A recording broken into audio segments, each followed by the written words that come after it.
ওরে মাই গড, রোজার সময় কি এইভাবে খাওয়ানো যায় বেবিদেরকে? তাই তুমি বলো।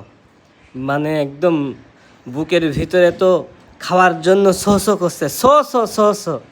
দেখো, ঘি দিয়ে একদম টাটকা ঘি, ঘি দিয়ে আলু ভর্তা, ডিম ভাজি, আবার এখানে মাছ ভাজি। মানে এটা ঘির তেল দেখো চপচপ করছে। এই কি বাচ্চাদের খাওয়ানো যায় রোজা থেকে? একা একা খাবে? তুমি বড় হয়ে গেছো না? তুমি বড় হয়ে গেছো না? তাহলে তুমি একা একা খেতে পারো না? তুমি তো বড় হয়ে গেছো, তাহলে তুমি একা একা খেতে পারো না? হুম। এই রোজা থেকে বাবার এখন লোভ লাগছে।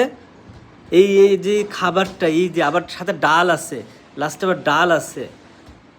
এটা তো বাবার ফেভারিট। বাবার তো আলু ভর্তা দিয়ে যে কোনো কিছু খেতে খুবই মজা লাগে। বাবার ফেভারিট একটা খাবার এখন এই বসে বসে বেবিকে খাওয়াতে হচ্ছে। এটা কোনো হলো বলো? রোজার সময় বেবিরা একা একা খেতে পারে না? এইভাবে কি খাওয়ানো সম্ভব?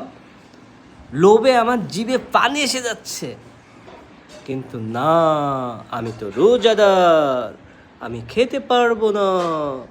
আমি তো রোজাদার, আমি খেতে পারবো না। বেবি সায়ান, তুমি খাও।